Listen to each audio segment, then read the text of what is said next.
ये मूवी 1979 में आई Texas chainsaw massacre की कहानी का रीबूट है, जिसे हम इसकी शुरुआत से जानने की कोशिश करेंगे।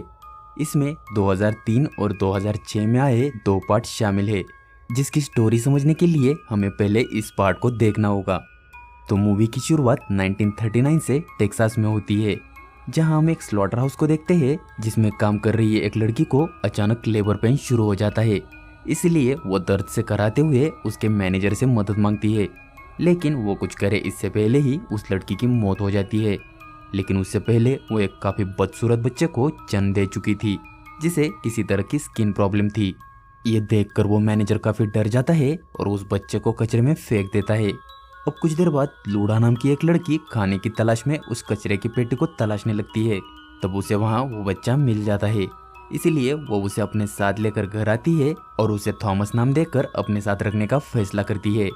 इसके बाद कहानी 30 साल बाद की दिखाई जाती है, जहां हम देखते हैं कि थॉमस उसी स्लॉटर हाउस में काम करता था जहां उसकी मां की मौत हो गई थी, और अब भी वहां वही मैनेजर था जिसने उसे कचरे के डिब्बे में फेंक दिया था। लेकिन उस टाउन में किसी तरह की बीमारी फैल गई थी, इसलिए वहां के हेल्थ डिपार्टमेंट ने सभी मीट फैक्ट्री को बंद करने के ऑर्डर्स दिए थे, जिससे बेरोजगारी की वजह से वो टाउन लगभग खाली हो चुका था।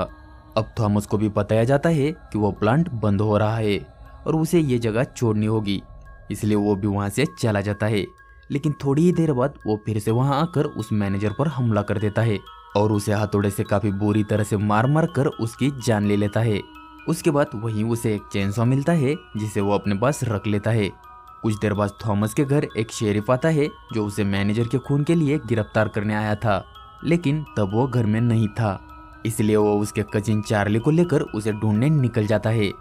दरअसल शेरिफ भी इस टाउन से काफी पक चुका था, क्योंकि बेरोजगारी की वजह से पूरा टाउन खाली हो चुका था और ऐसे में बचे हुए लोगों को खाना और पानी तक मिल नहीं पा रहा था।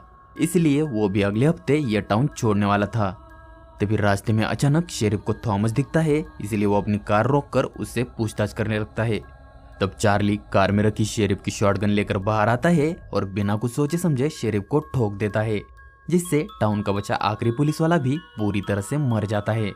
इसके बाद चार्ली उस शेरिफ का बैच और यूनिफॉर्म लेकर खुद टाउन का शेरिफ बन जाता है।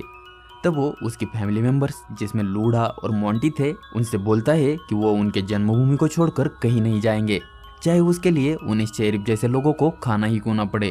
और उसी दिन से ये फैमिली कैनिबल बन जाती है। इसके बाद हम देखते हैं एरिक और उसके भाई डीन को, जो अपनी गर्लफ्रेंड्स क्रिसी और बेली के साथ रोड ट्रिप पर जा रहे थे। रास्ते में उन्हें एक बाइकर गैंग मिलती है, जो आवारगी करते हुए उसी रास्ते से गुजर रही थी, लेकिन वो उन्हें नजरअंदाज कर देते हैं। कुछ देर बाद वो एक स्टोर पर रुकते हैं और वो स्टोर लूडा का ही था। तब क्रिसी और बेली को वहाँ वही बाइकर गैंग दिखती है और वो कोई हंगामा नहीं चाहते थे, इसलिए वो चुपचाप वहाँ से निकल पड़ते हैं। लेकिन कुछ देर बाद वो देखते हैं कि उन्हीं में से एक बाइकर लड़की उनका पीछा कर रही थी, जो उन्हें अपनी गन दिखाकर कार रोकने को कहती है, जिससे सभी काफी घबरा जाते हैं। इसलिए एरिक गाड़ी की स्पीड बढ़ाकर उस पर अपनी गन तान देता है, लेकिन उसी चक्कर में उनकी एक सांड से जोरदार टक्कर होकर उनकी कार क्रैश हो जाती है, जिससे सभी लोग बुरी तरह से घायल हो जाते हैं। लेकिन क्रिसी कार से गायब हो गई थी। तब वो बाइकर उन्हें गन पॉइंट पर लेकर कार से निकलने को कहती है, लेकिन तभी वहाँ एक पुलिस कार आकर रुकती है। इसलिए वो बाइकर उन्हें चुप रहने की धमकी देकर शेरिफ के पास जाती है, लेकिन वो शेरिफ और कोई नहीं बल्कि चार्ली ही था। वो बाइकर की बात सुने बिना ही उसे शूट कर देता है और ये देखकर सभी लोग काफी ज्यादा शॉक हो जाते हैं। तब वो लोग उसे अपनी दास्तां बताने लगते हैं, लेकिन शेरिफ के तेवर अलग ही थे। उसकी हरकतें देखकर एरिक समझ जाता है कि ये कोई असली शेरिफ नहीं है। तब उसे वहाँ क्रिसी दिखती है, जो एक्सीडेंट के दौरान झाड़ियों में गिर गई थी। एरिक उसे वहीं छिपे रहने का इशारा करता है। तब वो शेरिफ उन सबको गन पॉइंट पर लेकर अपनी कार में बिठाता है, साथ ही वो उस बाइकर की बॉडी को भी अपने साथ ले जाता है। उसके जाने के बाद क्रिसी बाहर निकलकर एरिक की गन ढूंढने लगती है, लेकिन तभी वहाँ एक टो ट्रक भी पहुंच जाता है और ये अंकल मोंटी था, जिसे शेरिफ ने ही भेजा था। उसे देखकर क्रिसी कार में ही छिप जाती है और तभी उसे वो गन मिलती है, लेकिन वो उसे उठा ले इससे पहले ही मोंटी वहाँ पहुंच जाता है, जो क्रिसी को तो देख नहीं पाता, लेकिन उसे वो गन मिल जाती है। इसके बाद वो उस कार को लेकर वहाँ से निकल जाता है। इधर वो शेरिफ उन सबको लेकर घर पहुंच चुका था। तब थॉमस वहां आकर उस बाइकर की बॉडी को अपने साथ ले जाता है। और तब वो शेरिफ एरिक और डीन को बाहर बांधकर बेली को घर के अंदर डाइनिंग टेबल के नीचे बांध देता है। कुछ देर बाद मोंटी भी वो कार लेकर घर आ जाता है और क्रिसी छिपकर देखती है कि उसके दोस्तों की जान खतरे में है, लेकिन वो अकेली थी और उनका मुकाबला नहीं कर सकती थी, इसलिए वो मदद लाने चली जाती है। जहाँ कुछ ही देर बाद उसे बाइकर गैंग का एक और मेंबर मिल जाता है, जो पहले तो उसकी मदद करने से मना कर देता है, लेकिन जब उसे पता चलता है कि उसकी गर्लफ्रेंड भी उनके कब्जे में है तो वो उसके साथ जाने के लिए मान जाता है। इधर घर में लूडा की एक दोस्त भी आई थी, जो लूडा के साथ चाय पी रही थी। तब वो शेरिफ डीन को खोलकर उसे आज़ादी का एक मौका देता है और उसे बोलता है कि अगर वो 20 पुशअप मारेगा तो वो उसे जाने देगा। उसकी यह बात मानकर डीन पुशअप निकालने लगता है, लेकिन तब वो शेरिफ उसे एक रॉड से बुरी तरह से पीटने लगता है। उसकी हर पुशअप पर उसे काफी मार पड़ रही थी, लेकिन फिर भी डीन किसी तरह अपने पुशअप कंप्लीट कर लेता है। लेकिन अब उसकी हालत ऐसी थी कि वो चल भी नहीं सकता था, इसलिए वो वहां से भाग नहीं पाता और शेरिफ भी वहां से चला जाता है। कुछ देर बाद किसी तरह एरिक वहां से आजाद होने में कामयाब हो जाता है। वो घर के अंदर जाकर बेली को भी आजाद कर देता है और उसे वही पड़ी उस टो ट्रक की चाबी देकर ट्रक रेडी करने को कहता है। उनकी आवाज सुनकर शेरिफ वहां आने लगता है। तब एरिक और बेली उस टेबल के साथ उस औरत को भी दरवाजे की तरफ धकेलकर दरवाजा ब्लॉक कर देते हैं, जिससे वो शेरिफ वही लॉक हो जाता है। अब प्लान के मुताबिक बेली ट्रक रेडी करके जाने लगती है, लेकिन तभी थॉमस उसके कंधे में मिठू घुसेड़कर उसे बाहर खींच लेता है। दूसरी तरफ एरिक भी डीन को लेकर भाग रहा था। तभी शेरिफ उसके सामने आ जाता है, इसलिए एरिक डीन को भागने को कहकर शेरिफ के सामने आ जाता है, लेकिन डीन के भागते वक्त उसका पैर एक बियर ट्रैप में फंस जाता है। ये देखकर एरिक भी ड्राइव आउट हो जाता है और मौके का फायदा उठाकर शेरिफ उसे भी बेहोश कर देता है। इधर क्रिसी और बाइकर को यहाँ तक पहुँचने में रात हो गई थी। तब वो बाइकर गन निकालकर अकेला ही घर में जाने लगता है। तभी क्रिसी को बाहर डीन मिलता है, जो अभी भी उसी ट्रैप में फंसा हुआ था। वो उसे बताता है कि एरिक और बेली घर के अंदर है, इसलिए क्रिसी भी घर के अंदर जाने लगती है। इधर थॉमस अब एरिक को काटने की तैयारी कर रहा था। तब वो एरिक के चेहरे को ध्यान से देखने लगता है। वही दूसरी तरफ वो शेरिफ बेली को असल्ट कर रहा था। तब वो बाइकर अंदर घुसकर सीधा मोंटी के पैर को शूट कर देता है। उसकी चीख सुनकर शेरिफ भी वहां आ जाता है, लेकिन वो बाइकर उसे भी गन पॉइंट पर लेकर उसकी गर्लफ्रेंड के बारे में पूछता है। लेकिन शेरिफ को तो पता ही नहीं था कि उसकी गर्लफ्रेंड कौन है, इसलिए वो उसे बेली के पास ले जाता है, लेकिन वो तो उस बाइकर की गर्लफ्रेंड नहीं थी।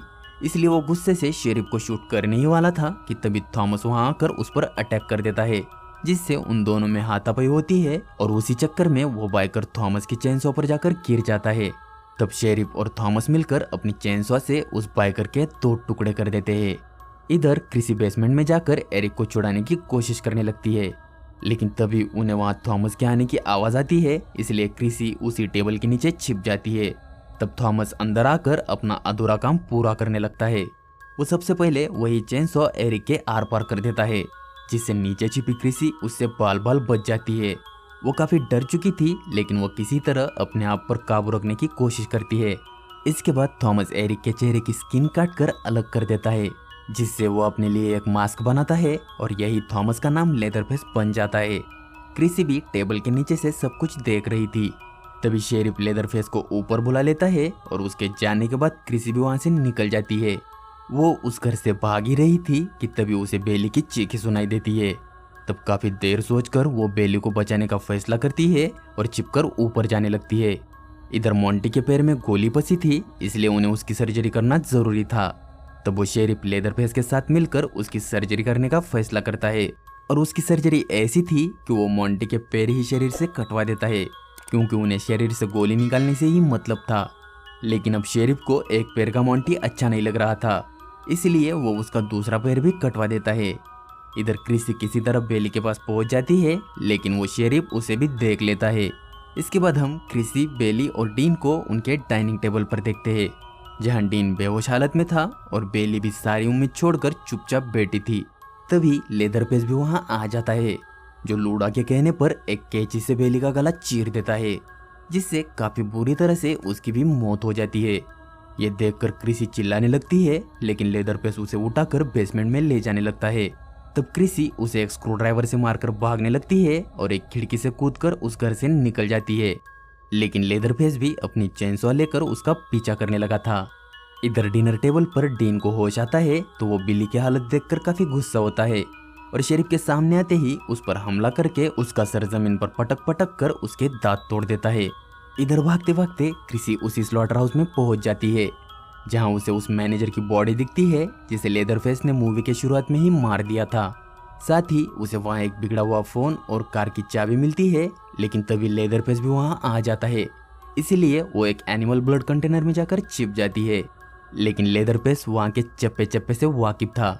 इसलिए वो उसे ढूंढकर अपने चेनसॉ से मारने ही वाला था कि तभी डीन वहां आकर उस पर हमला कर देता है, लेकिन लेदरफेस अपनी चेनसॉ डीन के अंदर घुसेड़कर उसके बीच जान ले लेता है। उसी बीच क्रिसी वहां से निकलकर मैनेजर की कार में बैठ जाती है और लकीली वो कार फर्स्ट ट्राई में ही शुरू हो जाती है। इसलिए क्रिसी वो कार लेकर जल्दी से वहां से भाग जाती है। कुछ ही देर के बाद उसे रोड पर पुलिस दिखती है, जिन्हें देखकर वो काफी खुश हो जाती है, लेकिन लेदरफेस बैक सीट पर ही बैठा था। वो वहीं से अपना चेनसॉ क्रिसी के अंदर घुसेड़ देता है, जिससे वो कार आउट ऑफ कंट्रोल होकर पुलिस को भी उड़ा देती है, जिससे क्रिसी के साथ उनकी भी मौत हो जाती है। तब लेदरफेस अपना चेनसॉ लेकर कार से बाहर आता है और पैदल ही अपने घर की तरफ जाने लगता है और इस तरह से ये मूवी खत्म हो जाती है।